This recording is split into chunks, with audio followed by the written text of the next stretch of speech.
You're going to be out of my range. This is the caliber of the ABC. This is why I bring this notebook, to protect myself from slings and arrows. I can only get into your feet. Good afternoon. I've got a couple of announcements here. The first is that 810 left Barnes Municipal Airport in Massachusetts today, heading for Italy. They'll arrive in a couple of days. These are part of the 176 additional aircraft that we announced several weeks ago when Secretary Cohen signed the deployment order. They come from 3 Air National Guard units. The first is the 104th Fighter Wing in Westfield, Massachusetts. The second is the 110th Fighter Wing from Battle Creek, Michigan. And the third is the 124th Wing from Boise, Idaho. And each of these units is contributing approximately 170 people, along with the 6 planes from each unit to comprise the 18. Later this week, we anticipate that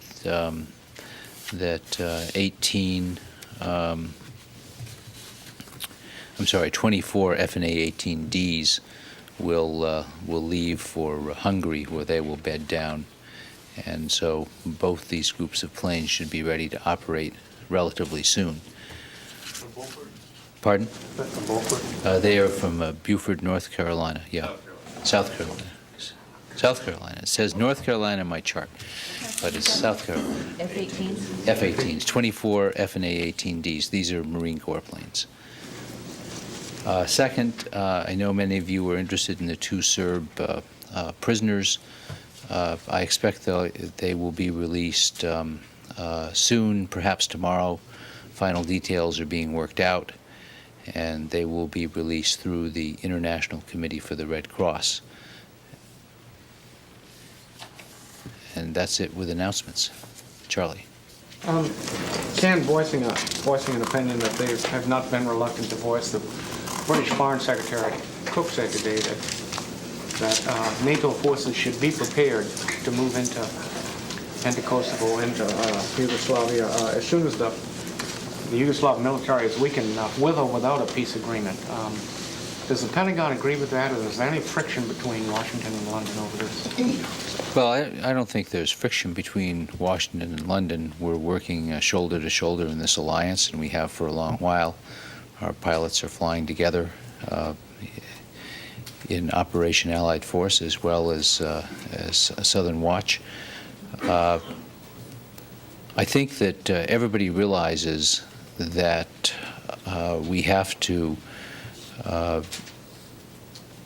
do some work on the issue of setting up or reconstituting the KFOR, the so-called Kosovo Peacekeeping Force.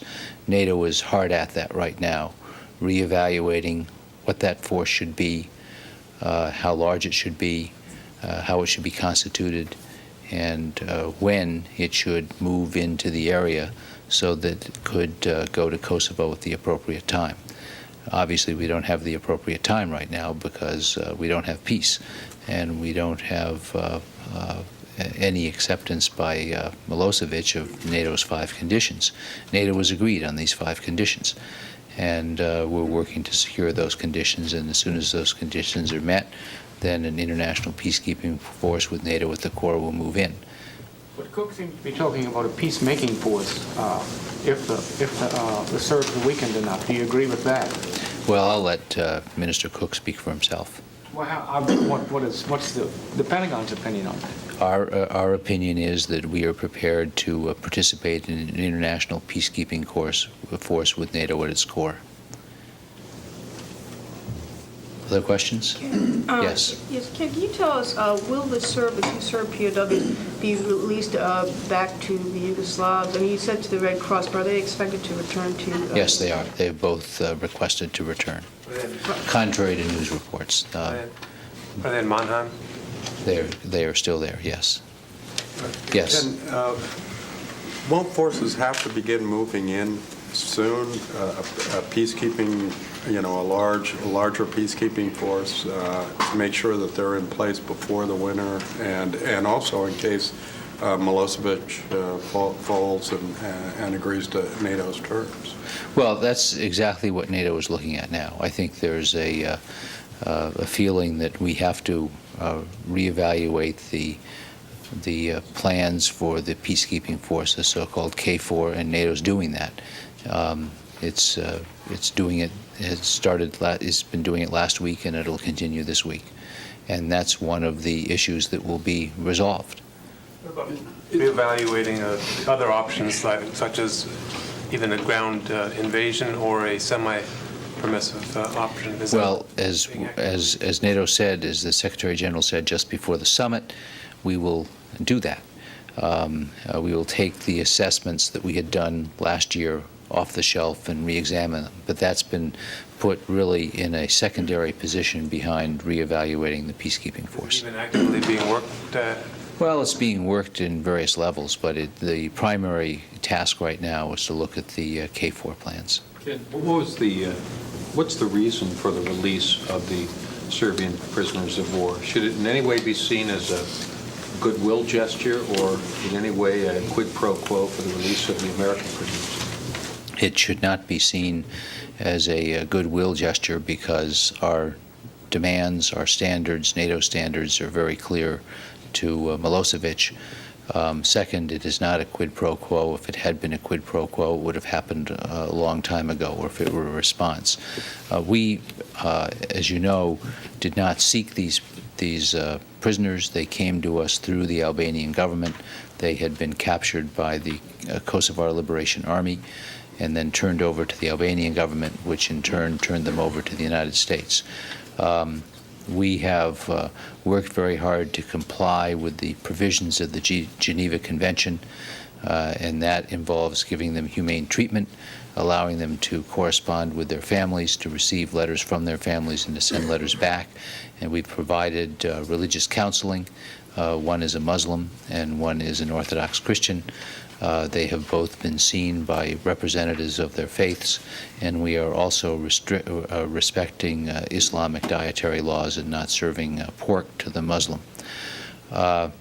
We have had to balance two competing obligations here. One is our obligation to the ICTY, the War Crimes Tribunal, and the other is our obligation to the Geneva Convention, under the Geneva Convention. And we've done that by asking the prisoners if they would like to talk to the tribunal, and if they had any information to give. They both declined to talk to the tribunal. We had the International Committee for the Red Cross talk to them, explain to them fully what their rights were. They understand that fully. They chose not to talk to the tribunal. They said they didn't have information to provide.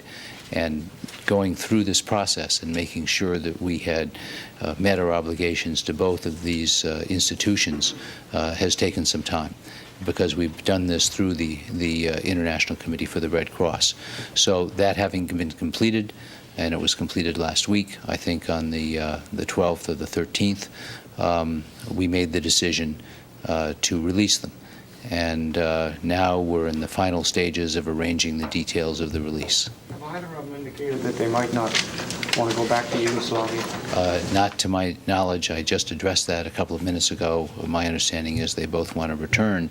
However, there will be a final interview with the ICRC tonight or tomorrow to make sure that they perfectly understand what their rights are, perfectly understand what the procedure is, and then final decisions will be made in light of that interview. But so far, I have received no indication from anybody who's been talking to them or read any reports based on conversations with these two men that they want to remain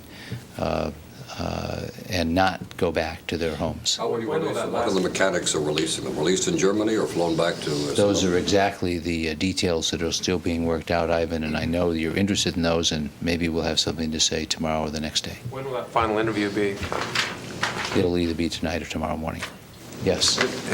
I think, if I recall correctly, you or someone at the podium has cited one of these POWs as a source of information about the desertion rate in Serbian units in Kosovo. Have they been a significant source of intelligence?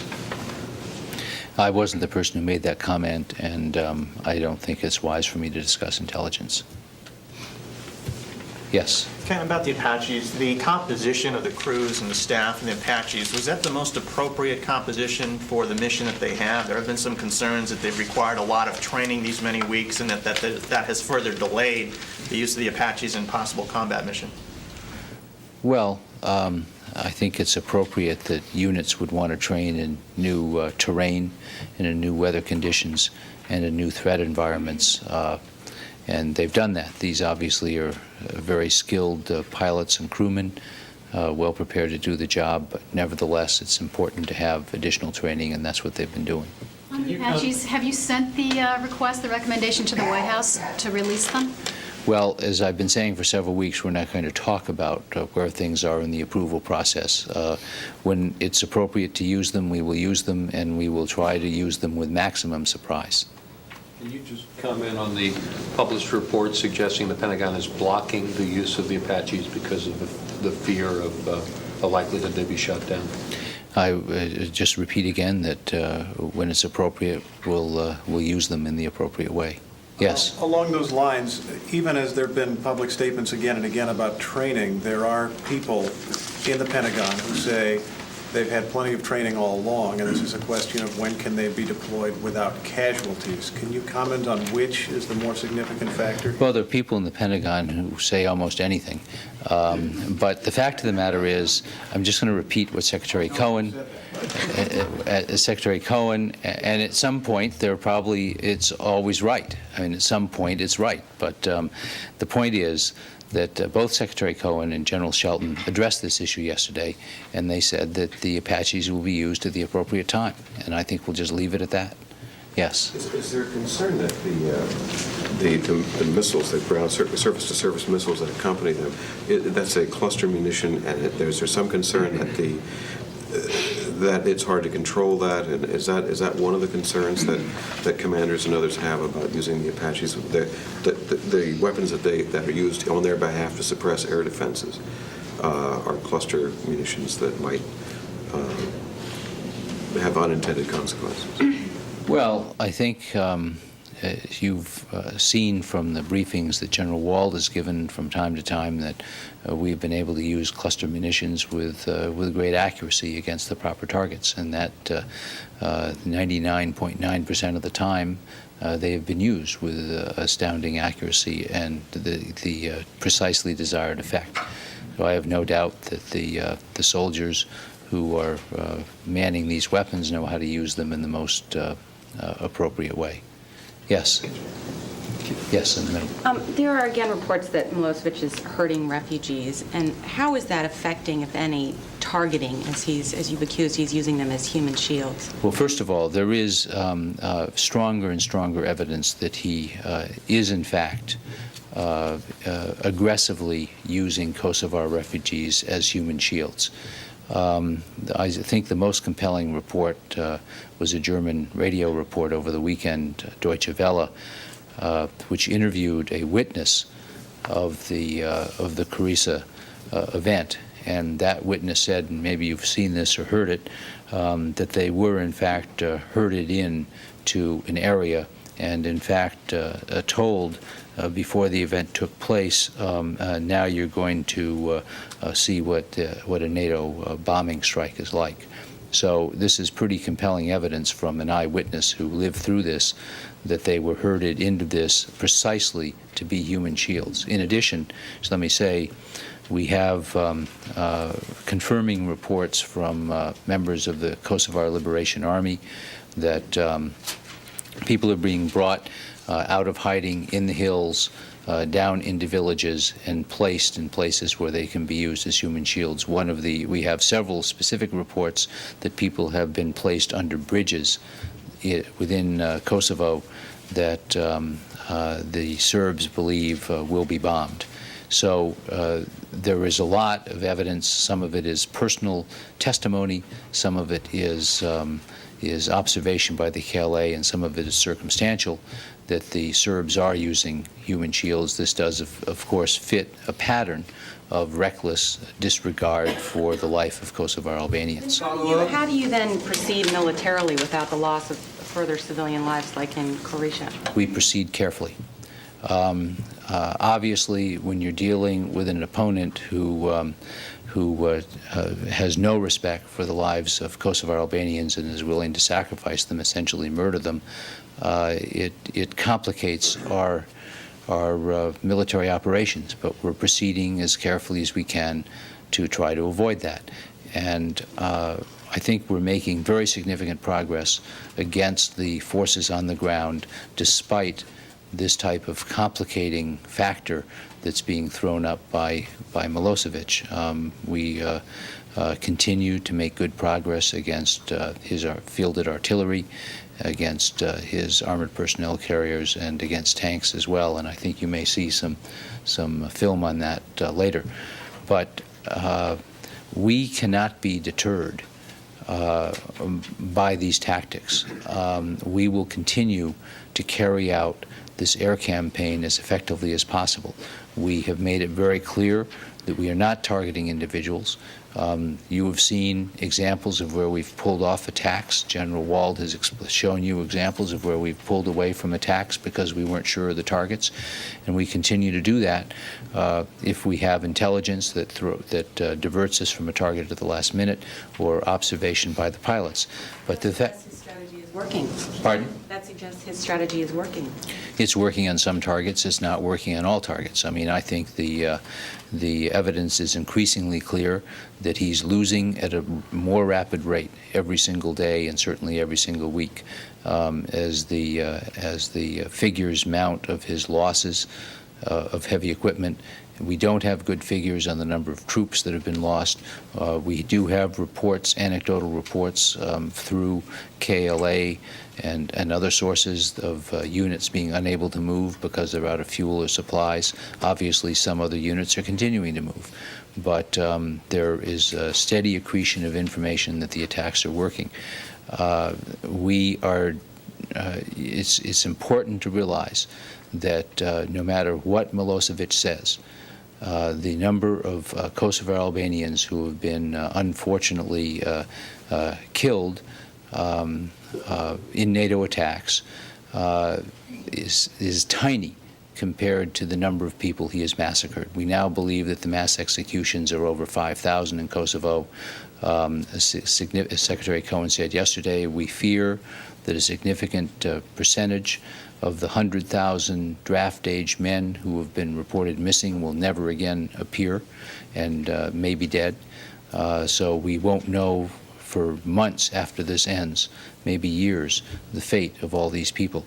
But in addition, I think it's important for the world to understand the depravity of Milosevic. What type of person would use human shields in the way he's using it? It's very clear that he is so lacking in respect for these people that he is willing to put them in positions where they will be killed. And it may be that as many as half, or certainly a third, of the people who may have been killed in NATO attacks were put there specifically by Milosevic as human shields. Now, this applies to Serbs as well. We've seen pictures in Serbia where he's put people on bridges to use them as human shields. It's a very peculiar type of respect for his people. Yes. Given what you've just said about Milosevic, is this the kind of person that NATO can reach an agreement with? Well, right now we're far from an agreement. Our terms are clear, and we're sticking by those terms. NATO is unified behind those terms. Well, let's look at what an agreement would be. Stop the fighting. You don't have to agree to do that. You just have to do it. That's the first thing. Anybody can stop fighting. The second is withdraw his troops, withdraw his special police forces and the paramilitary forces. You don't have an agreement to do that. You can just withdraw them. The second The third is to allow an international peacekeeping force with NATO at its core in. You don't have to have an agreement to do that. Once his troops are out, the force can go in. Fourth, the refugees return. The refugees will return when they know that the Serb forces are out and that a NATO-led peacekeeping force is there to provide stability and security. And then the fifth is allowing the Kosovar Albanians to move to some sort of autonomous self-government. Do you Yes. need his permission for that? For the fifth one, do you need his permission for that? If we get the first four, the fifth will follow naturally. Ken, on the subject of mass executions, which you say at least 5,000 now, I know that you commented on Saturday about the video footage that aired on CNN of a alleged mass execution near the town of Izbice. Have you had since then any chance to see whether that video footage checks out with the picture of the mass burial site near there that was released by NATO on the 17th? Does this appear to be the same event? I have not personally had a chance to check that out. We are working on that, and as soon as we line those up, we'll get back to you. Well, Ken, if I follow up, is this kind of video information, is this something that would be used in the as they investigate war crimes for possible prosecution afterwards? Well, of course, but you remember this would be very compelling evidence because it's so shocking, and it's obviously appallingly graphic. But any case made to the War Crimes Tribunal will be based on a wide variety of evidence, personal testimony, written testimony, eyewitness accounts, etc. So film could certainly play an important part of that. I assume that we'll have oral histories taken, tape documentaries, etc. I might also point out that some film ran on 60 Minutes last night that also showed atrocities, and I think that the fact that this film is available and being shown in the West is just another indication of the type of depravity we're dealing with in Kosovo. Is it increasingly the trend, in your opinion, that Milosevic is using human shields around key targets, number one? Is that an increasing trend as you see it? It's hard to say it's an increasing trend. It's been going on since March. This is not new. It's not a new tactic. It's hard to know from 2 or 3 recent data points whether the frequency of the use of human shields is increasing or not. NATO seemed to indicate that it was something that he was doing with greater frequency, which would lead to a second problem for NATO, I would think, and that is the more you go after critical targets, the more you are likely to be killing human shields that he has put there. Is that not a logical assumption? It's a logical assumption if you accept the fact that he's using human shields with more frequency.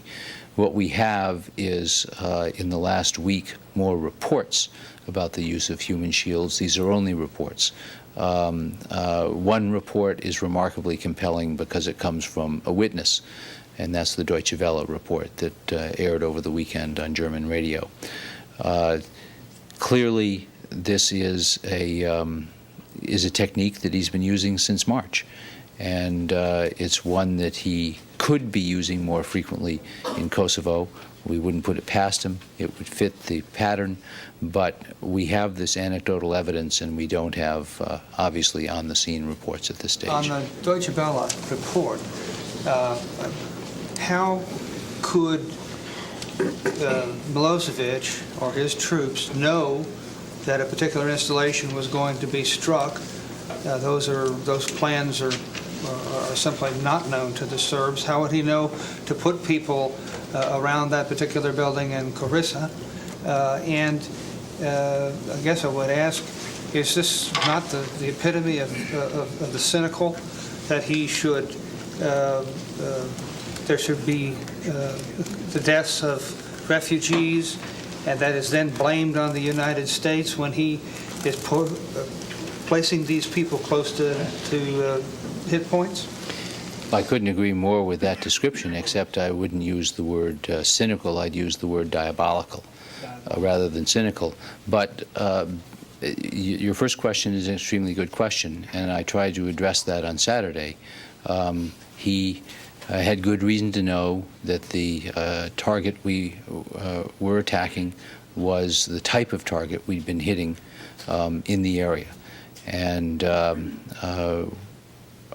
he could guess that when we saw activity around there, we would assume that it was military activity. And so my guess is that that's what he was keying on. But I can't psychoanalyze him beyond that, and this is all really circumstantial evidence that he happened to move people into an area that he assumed we were about to target. I don't get something about all of this, because if he's moving people in there and they're clearly, it's not like the bridges in Belgrade, they're not going of their own volition, and they're not stupid, and everybody understands that this is a potential target. Do you have any sense of how the Serbs are keeping the ethnic Albanians there? Because if they're guarding them with Serb army troops, those guys have to know they're going to get whacked too. So how's this tactic actually working? Well, all those are good questions that you should probably ask Milosevic. But the issue here is that they apparently moved people down from the hill, and this is from the radio interview. They moved people down from the hill, said they were going home, told them that it was too late for them to get home, and left them in this area near a military target surrounded by berms where the NATO attack occurred. I don't know what they told them. I don't know whether these people felt that they had any freedom of movement or not. There clearly were some security forces nearby who were guiding them, and that also comes from the interview and from other information. But I don't know exactly how they managed to position there or when. Doing more leafleting in areas then to kind of warn ethnic Albanians that they could be in risk? Well, we have been doing leafleting from time to time and place to place. I can't answer that question. We'll ask it, certainly. I'm going to first yield to my colleague, maybe see if she'll be kind enough to yield back to me when she's finished. This is very gentle. Thank you. Very So you have no indication at all that Milosevic may know in advance, may have some information in advance as to what the NATO targets might be? And is there anything new on the reports of several weeks back that there may be a mole involved in passing along information? First of all, we have no information that he knew about this target in advance. Second, we do know that some of the aviators' conversations can be heard, and which may give him an advance warning of some targets, but I don't know whether that gave him any advance warning of this target. We do know that he has a network of ham radio operators who monitor as best they can communications among aircraft and try to pass on information to central sources about where these aircraft may be going and what they may be doing. Despite that, we've been able to fly with, I think, remarkable safety, given the type of informal network of ham radio operators and others he set up. Beyond that, I can't speculate if he knew anything about this particular target. In terms of a mole, we found no evidence that there is a mole, and I think that report may have been speculation. Yes. There are reports coming out of Belgrade quoting sources close to Milosevic saying that the Serbs could not withdraw their military from Kosovo even if they chose to, because they'd be struck by NATO aircraft while they withdraw. Obviously, if Milosevic were to declare a ceasefire and to take other actions that indicated he was serious about getting his forces out, we would be able to accommodate that movement. Until that time, we will continue aggressively to strike his forces, because every single head fake or feint he's given in the past about a withdrawal has been nothing but a PR trick, and he has certainly shown no significant sign that he's prepared to withdraw his forces from Kosovo, so we will reduce them militarily. Yes. Ken, quick question that I was looking the sheet other day, the countries taking refugees, India is not among those countries. Is that India refused to take any refugees from Kosovo, or India was not asked by the U.S. government? That's a good question. I don't know the answer. You could probably find out the answer from the Indian government faster than I could, but I'll ask our refugee experts if they know the answer to that. Yes. Getting back to the alleged massacre in Izbica, do you have any evidence of your own to substantiate what you've seen on the video? Is there any evidence on the scale, the scope, the timing of this massacre? Can you confirm it? There is a very extensive report put out by the State Department, and the map that we put out on this several weeks ago. I unfortunately don't have that report with me, but I will go back and check and see what it says. I have not done any independent checking since I first saw that report over the weekend, the film on Friday. General Wald.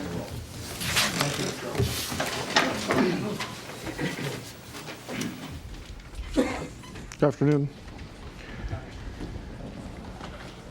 I thought I'd change the weather just a little bit so it made more sense. In the last few days, you can see yesterday the weather was poor. It affected flying over the area, and what this shows is 100% of what the weather would be over the full of Kosovo and the Fry, and only just a portion of it, this green and yellow, was in areas that could fly.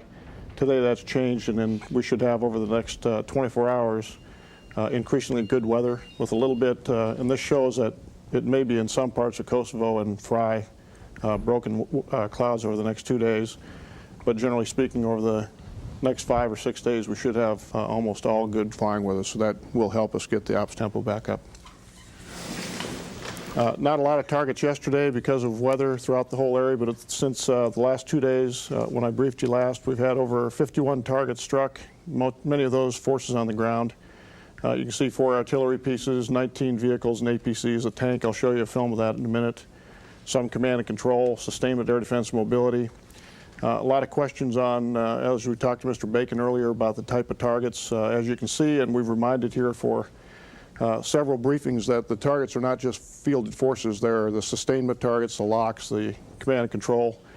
Today, I understand we've already destroyed a MiG-29, a MiG-21, a straight flush radar, that's an SA-6 radar, several artillery pieces, and fielded forces today again.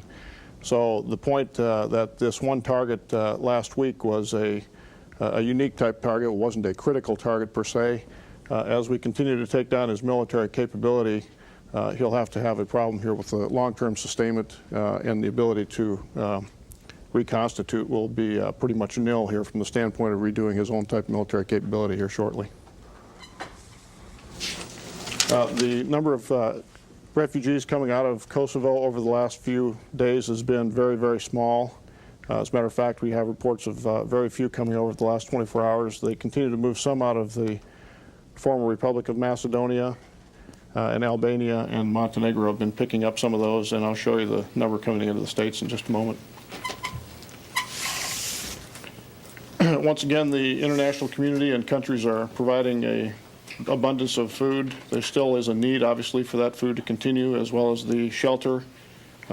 28 countries are planning to accept about 160,000 refugees, and the other countries continue to take some of the refugees into their own nations as we speak. The U.S. portion of that, once again, 20,000 is what we plan to take in, about 2,905 so far, 2,623 into Fort Dix, and then the remainder came into JFK and directly into with the families or relatives from the United States. And I believe they're going to move 100 folks out of Fort Dix tomorrow into family areas or other housing accommodations. So they'll start moving those out more and more as we speak, and the capacity, once again, isn't expected to go over about 4,200. Camp Hope continues on, 2,500 folks in there now, a little more than that. By the end of the month, it should be completed with 20,000. They're starting to identify the second camp location. They have good water source there. That'll be another 20,000 capacity there. Then they're planning for another 20,000 to make a total of 60. And I mentioned Fort Dix already.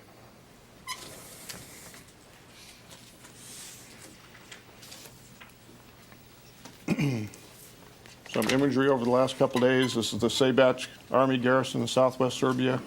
You can see some of the buildings here, many of them are totally destroyed. So if they do try to rotate back out for R&R or whatever other reason, if they can make it, they won't have a place to go back to do their R&R. This is the Mitrovica garrison, Army garrison. Once again, you can see several of these buildings. This is the latest attack on one of their barracks there. These were actually previous attacks and some collateral damage. Not collateral, but actually some frag pattern from a previous bomb. This is one full target here.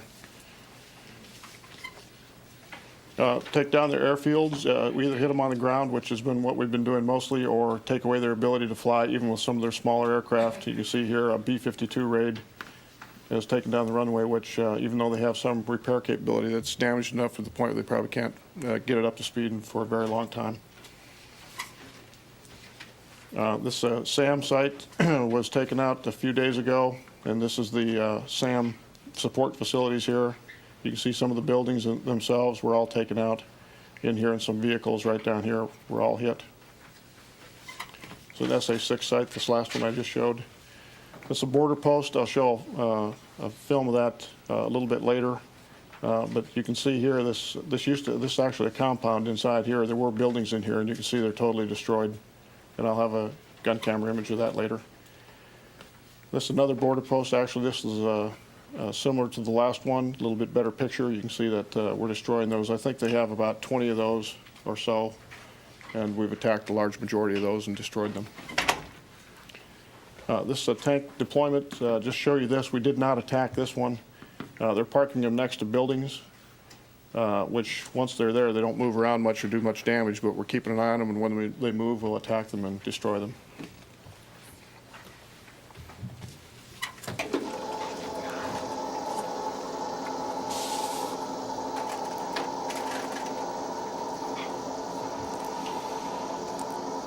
The first thing we'll have is the weather from the last 24 hours and then some projection into the future. And as you can see, there's Kosovo by the arrow. You can see the blue clouds are the obviously lower ones, green and yellow go up higher.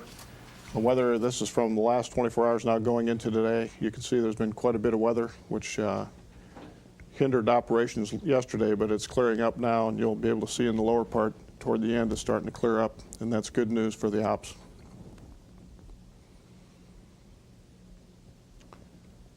This is the weather as of 5:50Z this morning.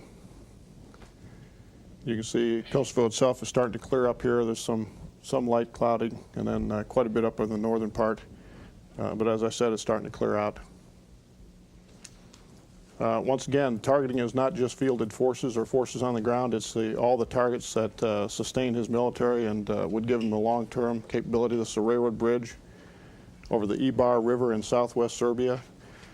You'll see this F-16, one of the bombs misses by just a couple feet and goes over it. The next one hits it directly and takes this railroad bridge down. So you don't have to miss by much with one of these bombs. It goes into the river. You can see it there.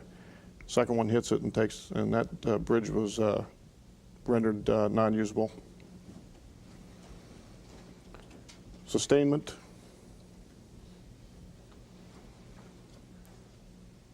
The numbers are mounting up for them. This is the Kachak Ordnance Facility. There's going to be a series of 3 of these.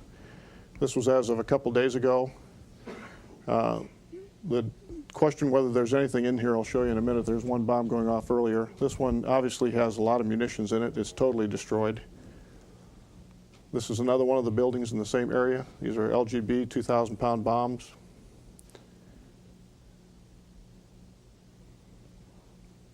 Small secondary on this one, not too much. You can see the other one burning up in the upper left. Quite a bit of debris from the building destroying it. This is another one in the same area, assembly repair, ordnance.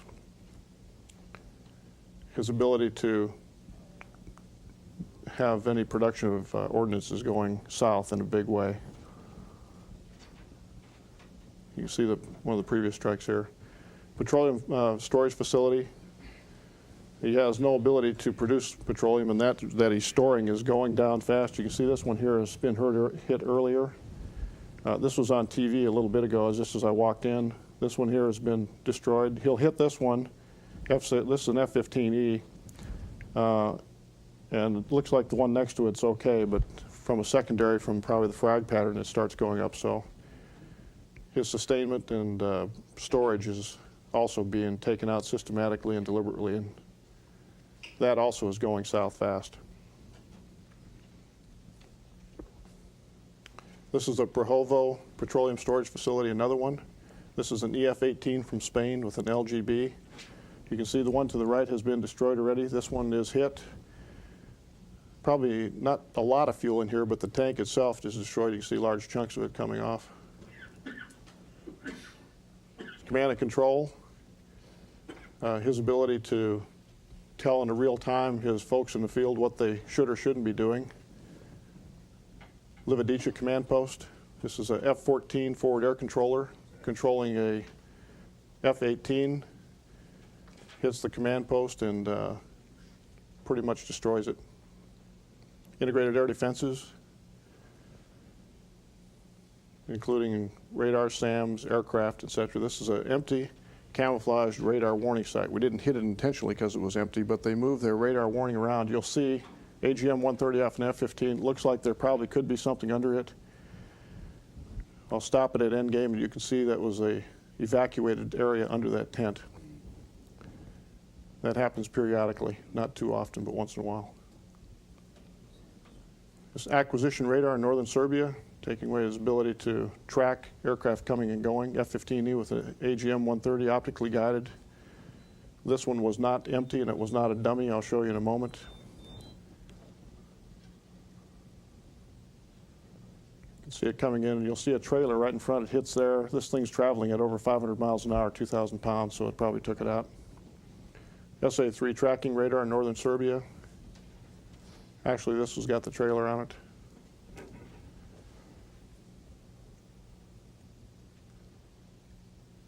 This is an AGM-130 off a F-15E.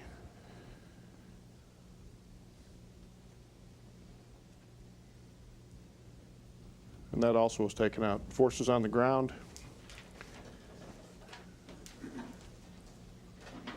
This is the Aleksinac military post in southeast Serbia. This is another Spanish F-18. You can see the building here. Pretty good sized secondary on this bomb. Takes out most of the building. This is the Sestak border post we mentioned earlier we're taking out. I showed you some film of this or some imagery of this earlier. This is the second one I showed you that pretty much destroyed the building.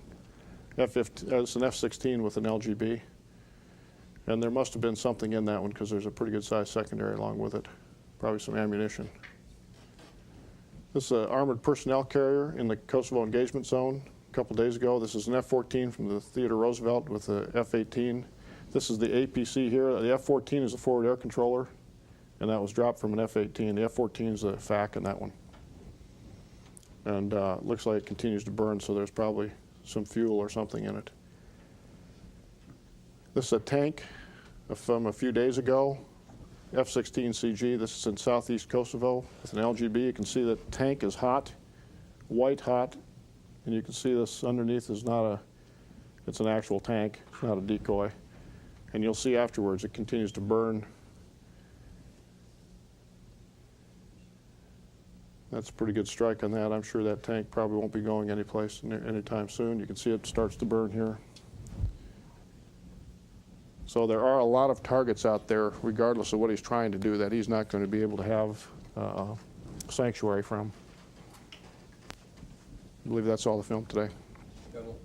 Charlie. Joe, can you tell us, you showed a few pictures. There was an empty trailer, just looked like a flatbed, and then there was a shelter that was also empty, and what looked like an empty fuel storage tank.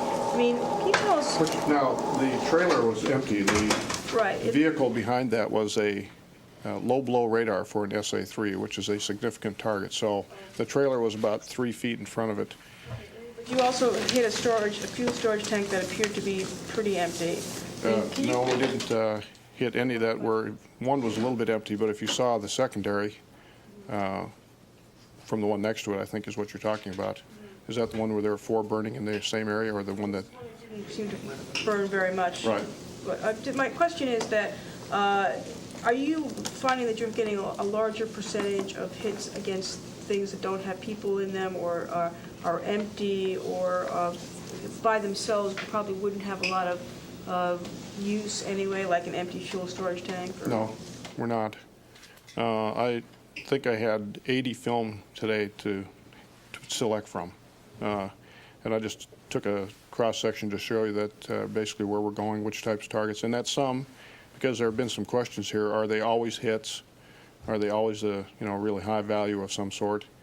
Every once in a while you get a tank that may be partially full or something. But no, there's not a very high number of those. There are some bombs that miss once in a while, and there are some that aren't successful because, as you might have mentioned, they might have had something in it previously but are gone. That's not very often, though. Were you saying, I want to make sure I understood you correctly, were you saying the AGM-130 is a Mach 2 plus weapon? No, I'm saying it's probably traveling at over 540 knots. Charlie. Go ahead. What's the latest count on aircraft and the AOR, U.S.? U.S.? I think it's, I'll give you the exact number, but the total Allied U.S. is somewhere around 930 or 40. Targets been hit? That doesn't count, Charlie, the ones that Mr. Bacon talked about today. Many targets been hit in downtown Belgrade since the Chinese embassy bombing? I'm not sure if any of, there have been Belgrade targets. I'm not sure what the definition of downtown. Right. I don't think they reported in downtown. I know they didn't hit too many yesterday or anything there yesterday because the weather was really bad. So There's not a conscious decision to avoid downtown because of I know of no conscious decision by anybody to avoid downtown at all. I think what they're doing is trying to concentrate on forces in the field somewhat, but as you saw yesterday, or the day before particularly, they went back up north quite a bit. They're concentrating on military-type targets, and when there are military targets in any place, we'll go ahead and attack them. Of the 38 forces on the ground targets over the last 2 days that you mentioned, how many of those were pre-planned and how many of those were dynamic targets of opportunity?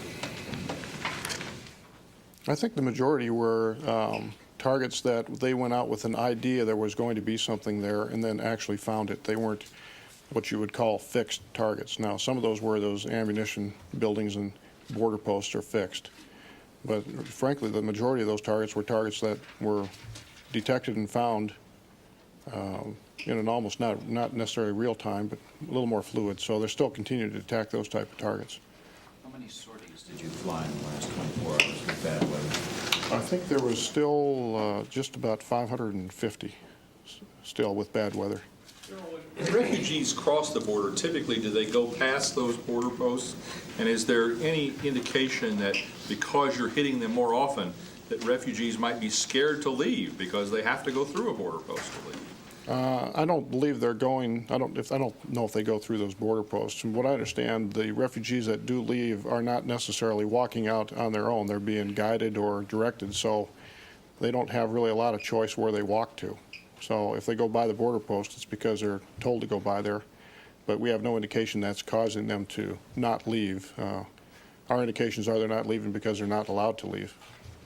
Will you give us your insight on what seems to be an increasingly common perception that the NATO air campaign is not achieving its goals or not as effective because of the unwillingness or inability of the NATO pilots to fly lower? If pilots took more risk, would this necessarily be a more effective campaign, or can you just address that perception? Because it seems to be a pretty common perception. Right. Well, in Desert Storm, the majority of the sorties after the first few days were flown at high altitude. In the first few days, as you remember probably, is during Desert Storm, they were flying a lot of sorties low altitude. And there was a high percentage of aircraft or a higher percentage. That's when most of the aircraft were lost, and frankly, most of those were lost at high altitude, or low altitude, I should say.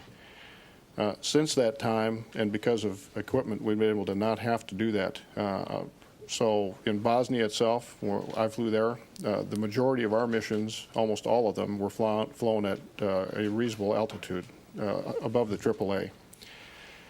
So the idea that you would fly low just to fly low is kind of nuts. It's crazy, actually. We don't need to do that. In cases where we do need to fly low, if we have to, we'll fly at whatever altitude they have to. As I mentioned yesterday, or day before yesterday, I guess it was, the altitude that I would certainly, if I were flying over there today, not fly at is 15,000 feet, because everybody thinks we're flying at.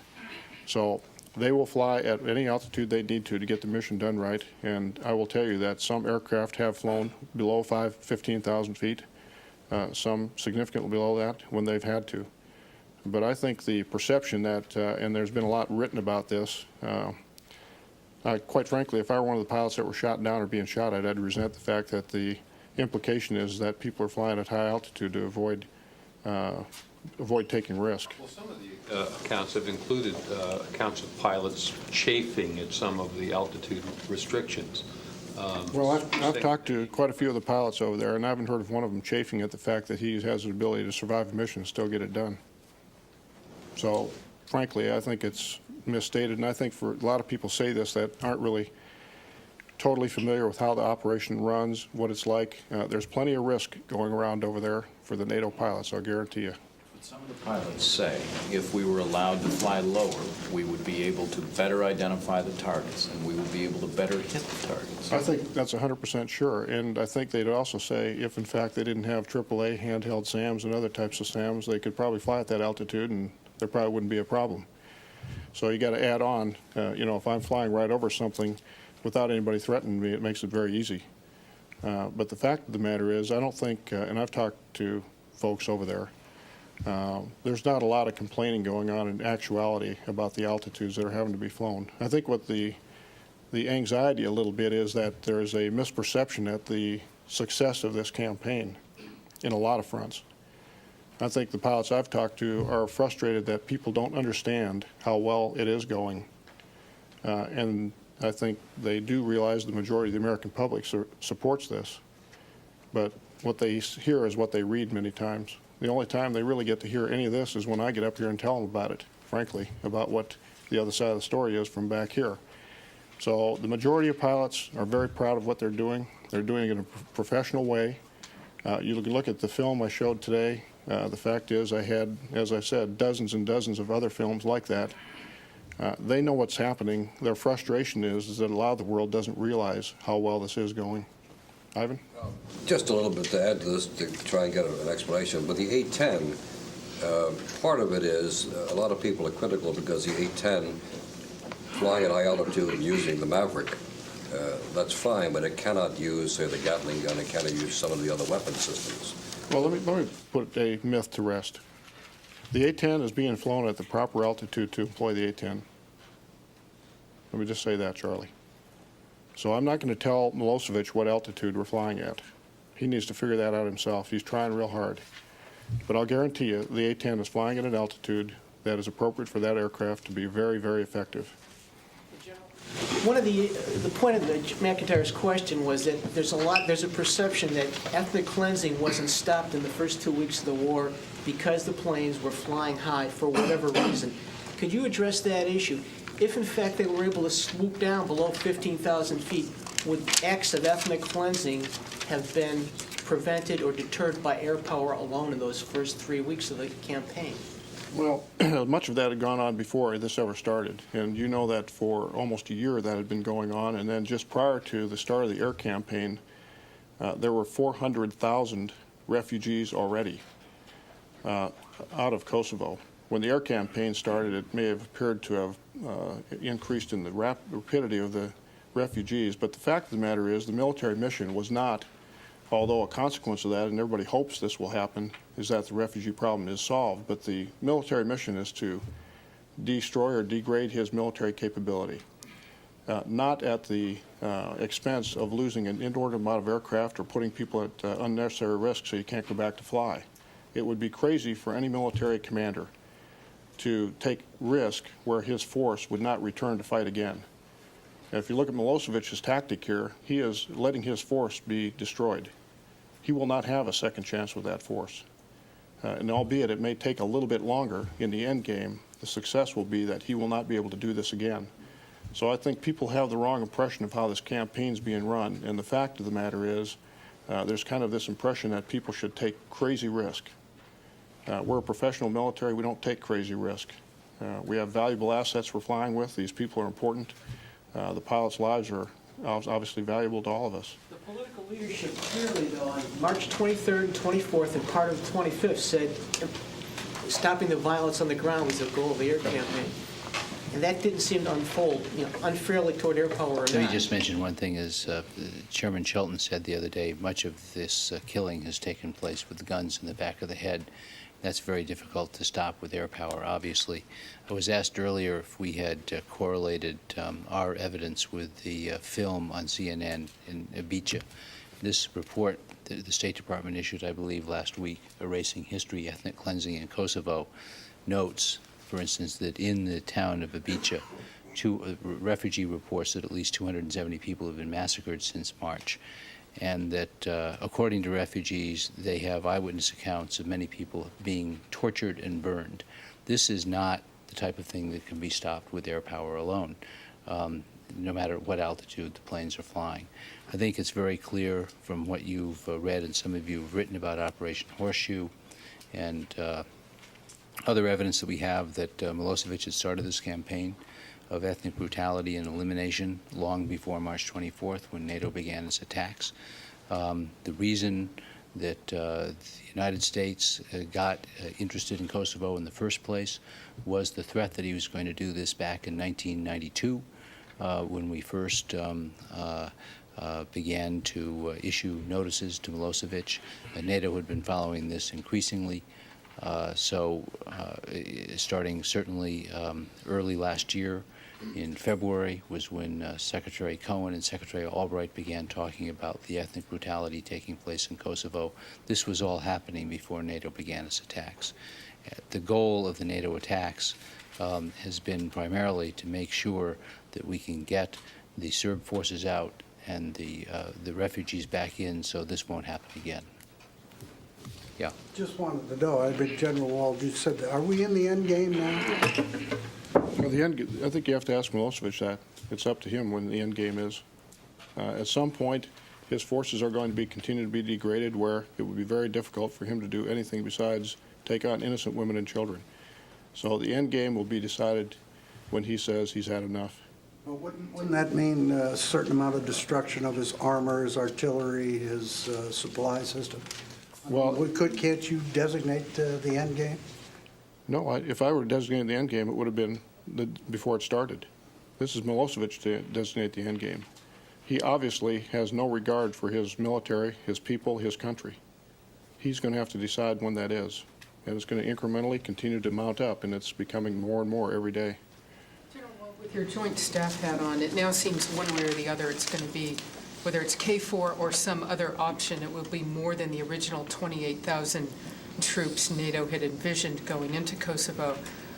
With your joint staff hat on, what kind of planning and thinking is going on amongst the chiefs and the joint staff now to get ready for a larger force than originally envisioned, regardless of what shape it takes? Well, Mr. Bacon explained that, I think, very well earlier. They're planning for the circumstances being a little bit different than it would have been earlier. Obviously, there's been a conflict going on now for several weeks.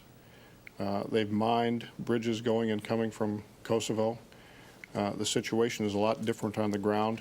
And in fact, until there's agreement, they won't know exactly what it is. So they'll continue to plan as we go along. And I would once again refer to Mr. Bacon's discussion on that. That was very clear. Do you have any sense, though, of what it would take now as compared to what it would have taken in the past prior to the air campaign?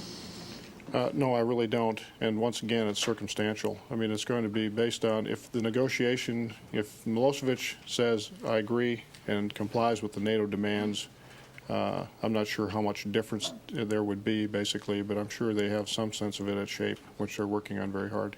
Thank you. Thank you. General.